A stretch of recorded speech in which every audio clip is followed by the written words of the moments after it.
Hi, welcome to Therapy, Tech, and Takeout, where humor meets healing with bite-sized chunks of wisdom and techie tips. I'm Toni Teixeira. I am a therapist, entrepreneur, recovering overthinker, and ethics nerd. Hi, and I'm Jackie Toll, an entrepreneur, unapologetic spreadsheet addict, and low-rent stand-up comedian. So hey, Toni, how you doing this week? I'm doing okay. I'm like in recovery mode. There's a Yep. lot going on last week and just kind of pulling it all together. But I did have something really exciting and fun to share. I'm like really proud of me and my husband. We do ballroom dancing and Wow, we've been cool. dancing. Yeah, it's very cool. And we've been dancing for a couple of years now. Now we're not like your usual like regular couple. We can't go every week because we have some other commitments. So what takes people maybe 6 or 8 months to do, there's like different levels. There's like bronze level 1, bronze level 2, and you kind of test into the next level, which is really exciting, and they allow you to take new classes. Um, so it took us a really long time. I don't know. We've been taking dance classes for maybe about 2.5 years now. And last night we were practicing before our individual sessions. So we have individual sessions and there's class sessions. They also do these cool things where they have parties and you get to practice. That's so And one cool. of the instructors came over and said, "Hey, do you guys mind demoing the Roomba for us? There's a new couple here and we'd love for you to show them." We're like, "You want to use us as a demo?" So we were like, we just thought it was like really cool and a lot of fun. And it really made us think about how much we've learned. You know, every week we go and like, oh Right. gosh, here we go. I forgot what we learned last week. But it was kind of like that shift in the moment of like feeling like, oh wow, we have learned I got something. And this, yeah. we have a really good time. So it's really cool. So I'm kind of living in that high a little bit. Nice, that's How, awesome. how about you? What are you vibing this week?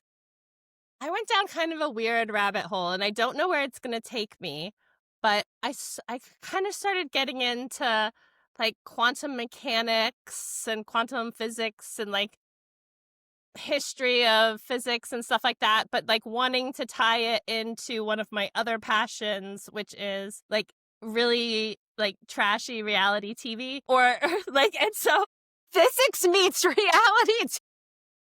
I'm trying to like come up with these like explainers for different concepts that like are reflected in things that happen on some reality TV shows I watch. It's a very random rabbit hole that I went down this weekend, but it's a project I'm excited about, so we'll see how it goes. Any examples? You have an example of like, I would love to understand how this reality moment has something to do with quantum mechanics or physics. What did you say? Yeah, well, I mean it's both. Yeah. But hold on, let me see. I'll go over to my notes app.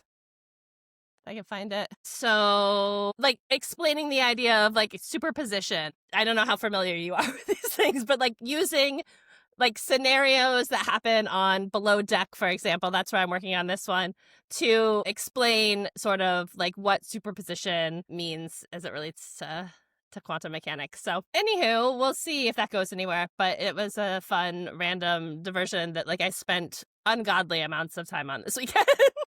Sounds like fun. I'd Yeah. like to see where that goes. Yeah, we'll see if it turns into anything. Who knows? It's turning in, it was at least a good time for me. So we'll see. Sometimes we'll it's see. just, it's fun to be curious and it's fun to learn. It's a lifelong passion of mine to be a lifelong learner. So I love that about you, Jackie. I mean, I think that the more we get to know each other and work with each other, I appreciate you more and more and Aw. find out that like you're somewhere else in the world and there's a lot of similarities between us in the kinds of things that we like. Even though I'm in the mental health field, you're in the tech field. I think there's some kind of similarities in some ways. Absolutely, definitely. There's Yeah. a lot of overlap there. That Venn diagram has those are always my favorite thing as a kid. Well, I'm excited to dive into our story today. Um it's a story about technology, power, and the invisible rules that shape what we have access to in these tech ecosystems. It's something I learned about from a podcast I love called The Indicator by Planet Money. It's an NPR podcast. And before we jump into our story, I just have a little thing I want to say about public radio, if you don't mind, Toni. Would love that. I love public radio. I grew up watching PBS and listening to NPR my whole life, huge fan. The cuts to federal funding has a huge impact, especially on rural and tribal communities. There is a super cool website called adoptastation. We'll link to it in our notes, and you can go and see how much funding different stations by state have lost, and then they also have an appeal to why their station is so important and could use support. So if you can, please check that out. It's a super vital resource, and I just wanted to throw them a plug. So thank you so much for sharing that. Fantastic. I love that. Yeah, thank you. This story that specifically, though, relates to an app called Ice Block. I don't know if you heard about that. Did you hear about that app, Toni? I didn't hear about it until I listened to this podcast. Interesting. Yeah, I did not know that this existed. Why don't you talk a little bit about what the app does, and then I'll tell you what I did hear. Okay. Not about this app, though. But go ahead. Awesome. So, I mean, it was a really straightforward app. I actually have an app that's super similar to this, but it's for public fruits and vegetables. It's called Falling Fruit. And you can look wherever you are in the world and see where are there trees that are accessible to the public that you can get free stuff from. Like that too. But that's you so can find cool. toilets. You can find toilets. Oh, look at that. Anywhere in the world. Yeah. So these are the types of apps we're familiar with. Public toilets. I love that. That's awesome. Especially important on vacations with kids. Yes. But Ice Block was launched really quickly to just sort of be a way for communities to communicate if, people in unmarked vehicles with masks and no IDs show up and start grabbing people, right? Yeah. What was really interesting, though, the guys started this app in January 2025. Before this was happening, he actually thought ahead by looking at Project 2025 and seeing that this was a possibility.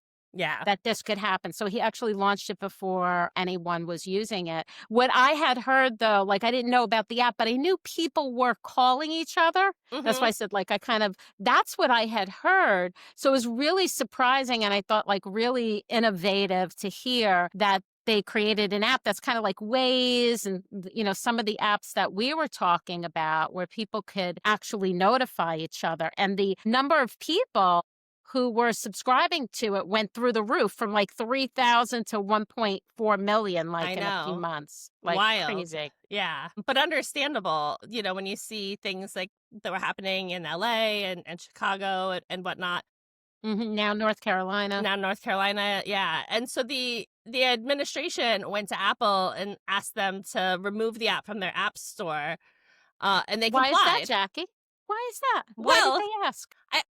I would say their argument would be that it puts the officers at risk of, people using that information to do malicious things. Like what, Jackie? Go after them, protest, maybe show up in a unicorn costume, Chicken costumes. Yeah. I mean, I haven't seen a lot of actionable, maybe I'm sure there are things that are bad, right? But think it was in an overabundance of caution for the forces, which I'm sort of baiting you because I actually looked up the statistics because I was really curious about this. Yeah. So I looked up in 2025, 0 numbers of ICE agents were killed in the line of duty, but 20 people as of October 23rd have died in custody of ICE. That feels even low, though. I mean, it's a horrible number, but it feels low, but it's horrible. There is a number of people who have died in ICE custody. And of course, we don't want anyone to die. I mean, I would be terrible if there were ICE agents that were killed. But the reason I was kind of pressing that button a little bit was because the rationale that this would be a bad thing is that ICE agents would get harmed, not public would get harmed, right? Yeah. That was the first thing. And the second thing is people are not harming anyone. They're trying to be safe themselves. Right. And there are people in custody who are getting killed and harmed. I don't have a number of people who were harmed. This is people who are killed. So, I'm sure there are other injuries and other things that are going on and false arrests. Mm-hmm. People who were actually citizens who were getting arrests, and then all the ramifications that can happen for those people. So for sure. That's why I was kind of pushing it a little bit there. I love that you looked that up because that is I hadn't looked it up, and it's, important to call to mind, like what really is the legitimate concern on the other side, when you're looking at, like, in practice, have things happened. And of course, you don't want to do something that risks something happening, but, sorry, I did something weird. There we go. Right, but the intention of the app is for people to feel safer or to help other people feel Right. safer. It was not intended to do harm, and it doesn't seem like that's why people were We're using using the it. app. For And Apple originally said, "This is a great app. This is fine. This you're well within your First Right. Amendment rights. This is free speech." That's And not what think about it for any other thing, right? Like, I mean, I'm sure, like, what's that neighborhood app? next door. Nextdoor, yeah, right? Like, I Yeah, mean, that's something where people communicate, hey, there's a sketchy person here, or, whatever. that's true. Ring There's Ring just kind of a, cameras do this too. People can alert each other on Ring yeah, yeah. of things that are happening in the neighborhood. I see people lurking and dogs, less pets. I Aw. get alerts for those. Yeah. Yeah. Oh, that's interesting. And so it's like it's allowed for certain things, but not this. This was obviously something, that was frustrating to the administration, but not doesn't have a lot of, like, seemingly, like, strong evidence to back up a real need for.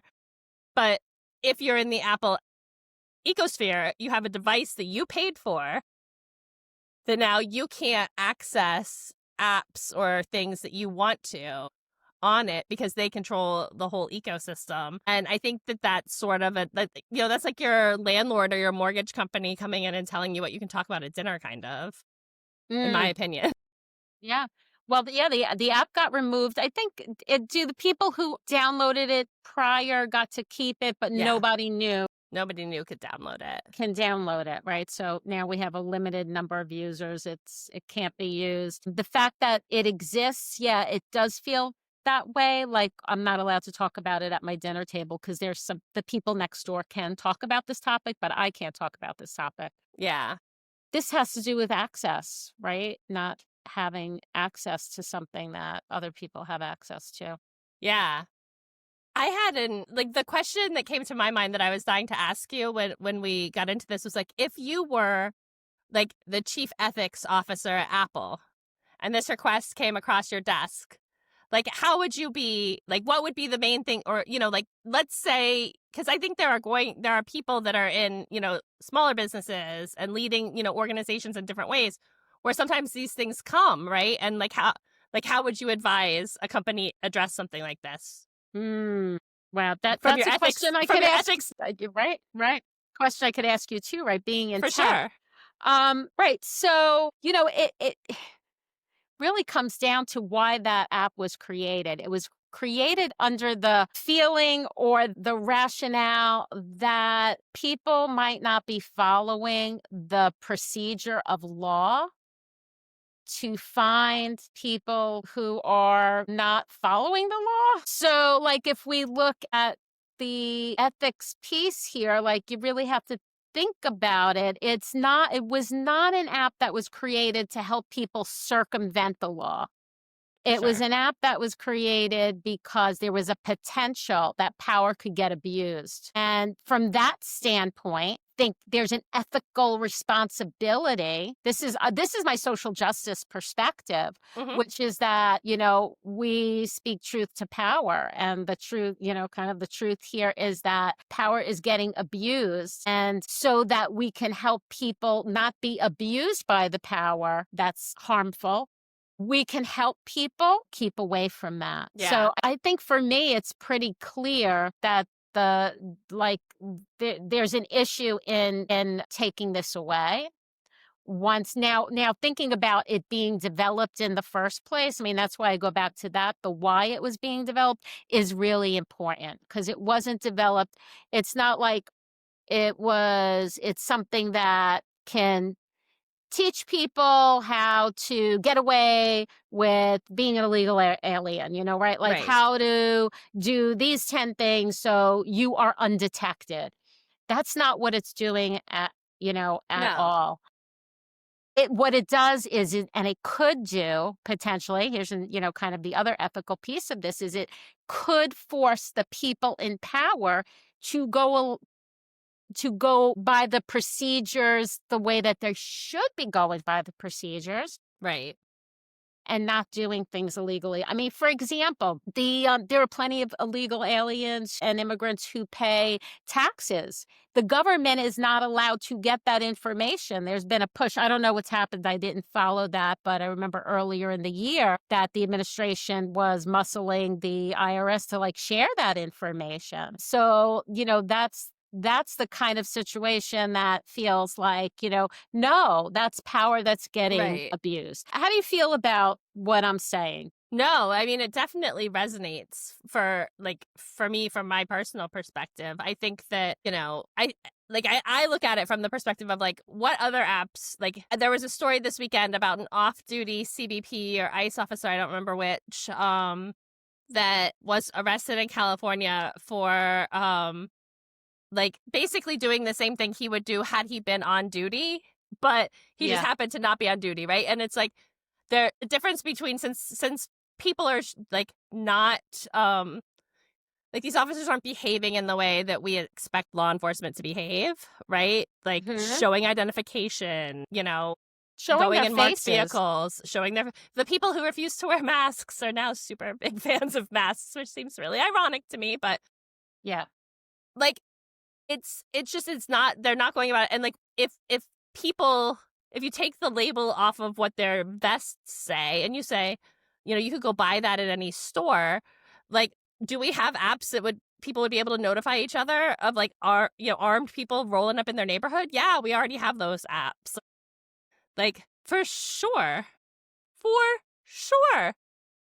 I mean, if you are like, somebody who wanted to get your hands on vulnerable people, like this is a super, easy backstory you can adopt for it, right? Like, that's really scary. Yeah. I want to as we were talking about this other kind of thought came to mind, which is some of the, I think like the identification theft kind of companies Mm-hmm. do things where they can show you where the pedophiles live, the For registered sure. sex The offenders state of live. Florida, I think, runs a site like that. Yeah. Yeah, and they're all across the country. Yeah, And I yeah. think there's reciprocity between states as well. Nobody complains about knowing where the pedophiles are, Right. like in their neighborhood. I speak to that. Well, there are people It's that not complain, Toni, but it's the sure, pedophiles. but what I yeah, let's not get into that topic in the time that we're in right Right. now. November 18th, 2025, as we're recording this. But safety, we're always looking at the mental health piece, like this intersection of technology and mental health. What are we using technology for? Can it be good? How can it be useful? Can it be bad? If it's useful, then in what ways? When we're talking about safety and people's safety and our nervous systems, living in an environment where someone can bust through the door at any time is extremely traumatic. Think of a small child who's being abused and never knows when the abuse is going to For happen. sure. Think about adults and whole families living in communities. There was just a gentleman who was in a car with his wife and his 1 or 2-year-old daughter with the window down in a Walmart parking lot, and the ICE agent sprayed, and there was video of it, pepper spray in his face, and it was in his Ugh. wife's face, and, it's just kind of like all over the place. The question isn't whether or not he's an illegal alien, but why are we treating people this way? Why are people getting treated this way? Right. 100%. It's like it's not how people should be treated. It's not how, and I think too, the thing, as I started to look more and more into this, that really struck me was that for a lot of people who are undocumented in this country, um, the law that they broke is a misdemeanor. Like, it's a civil, or it's like a civil. It's not even a misdemeanor. It's a civil, like, infraction. Like Mhm. a parking ticket.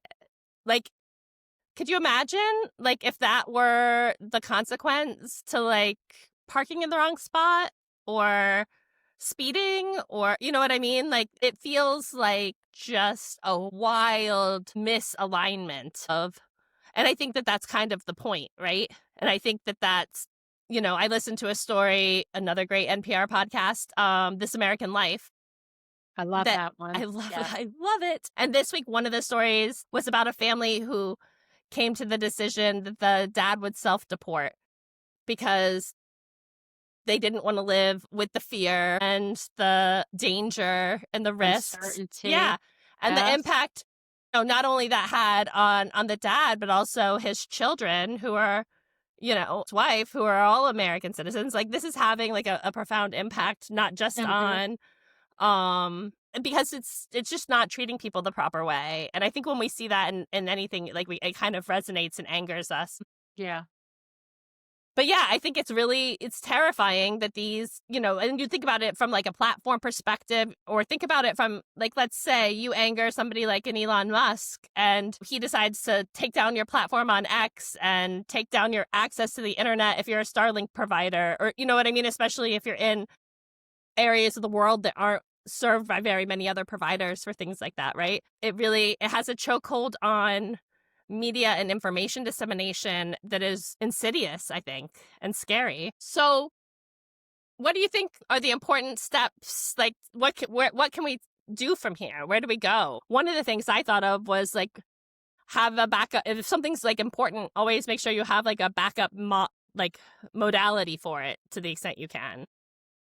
So you're talking about like if we don't have the app any longer, for Yeah, or people who just don't like have it. how in real life can we deal with like the idea that things that are important to us, kind of taking the perspective of the inventor of this app, right? Like looking at the landscape and saying, where is this going? And how do I protect myself and my community and the things that are important? Yeah. And one of the things that I thought of was like making sure you have that sort of backup communication network or a diversified platform presence is an important thing to do. Yeah, there are like in school, the kids had phone trees and things like that. I Yeah, mean, that is possible in communities to do something like that. And actually, that started before people were using the app. When I said right. before, like, oh, I had heard that people were literally calling each other Hmm. to share this information when they knew that friends or family, that ICE agents were going to end up in their community. So people were alerting each other. I think we can still do that. We don't necessarily need the technology. The technology makes it faster For and sure. makes it accessible to more people. I'm really focused on the mental health piece of this and the trauma that this is causing communities and families is so incredibly disturbing. So I see so much value in people really trying to support and help each other, because whether you're undocumented or not, your mental health is going to be harmed. I mean, we're talking about people, we're For talking about sure. children. And there's so much harm that can be caused here. So I really look at this as an issue of what we can do to prevent further trauma from happening. Yeah. And if we don't have access to the apps, then we really have to find other ways to do that. What is your how do you like fight back against this, or what, or stand in support of the people who are affected by it? Like, what can we do to help communities that are facing this right now? Yeah. That's a really great question. I think one thing is we're talking about it. You and I are talking. I think other people are talking about it. I love that Joshua, the inventor of the app, went on. They had interviewed him, or they had some sound bites on that podcast, really talking about it and raising awareness about the topic. And then, of course, call your Congress people and have conversations about how power is being abused. I think a lot of us are really upset. I had heard that believe it was Spotify that has a petition out to remove job ads for ICE agents, Yeah, right? absolutely. Yeah, because the other thing is who's getting hired. A lot of people who don't have any experience or knowledge. Yeah, what's the training they're getting? What's the training that they're getting? So I think we really need to continue to talk about this, and to use our voices to say this is an abuse of power, and just keep showing it over and over again. I How I about you? Do you have yeah? What's your thoughts? Yeah, I mean, one of the things that made me so sad about this was like, remember when it was ICE doing all of this, and now it's Customs and Border Protection, and that's a whole different, scarier group to be doing this type of enforcement in places where they have absolutely no business doing this type of, like, so I think that the idea that this is like visibly escalating in front of us in a rapid period of time is a call for concern. And I think something where, yeah, you just have to keep it, like you said, sort of at like front of mind, and look, we're all in community, right? If we go to the grocery store, somebody picked the food, put the food that you're eating, and a lot of those people, historically have been undocumented people who already are oftentimes living in, really vulnerable situations. Yeah, they're at the margins. Yeah. And so, who are the groups in your community that provide support to folks? How can you look in your where you live, and provide some support and advocacy for folks, so that on top of everything else that they have to deal with, you can kind of take the load off of this one piece at least, or share it. Peaceful protesting. We do have the opportunity to share our voice and, put on chicken costumes and unicorn costumes, and have our voice be known. But I love, like, it really starts at home. Like, what is happening in your community right now? Yeah. As you're driving up and down the street, what do you see, and how can you help protect other people? Because a lot of people say, well, it's not me, so I don't care. Right. But it could be. It could be. It really could be. And we all came from somewhere. We all had immigrant parents. So it could be our mother, it could be our father, it could be anyone in our own families. So to remember that.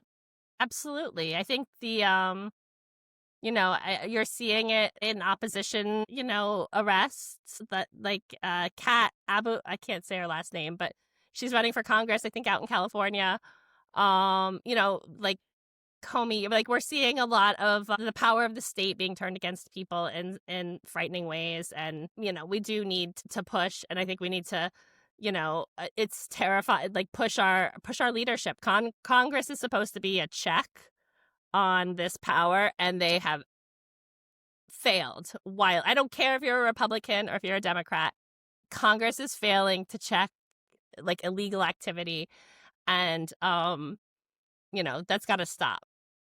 Yeah, I'm with you. Definitely with you on that. But I think it starts with us too. Like, how many, I called my representative for an issue several months ago. I'm not on the phone every day. I didn't call about this issue. Bad on me. Like, I need to continue to get on the phone and harass, my representative about these topics. So if we do that, then Congress will get the message, right? And if enough people, their constituents, complain and say, hey, you're not doing a good job, they're going to have to kind of listen to that. So we do have that. We do have our voice. We can use our voice in that way as well. So absolutely. And I think a lot of people are realizing, the impact that some of this stuff is having, away from, like, ideological, like, things that they might have thought, versus the real impact things are having. So yeah, I think I like the idea of it coming back to community.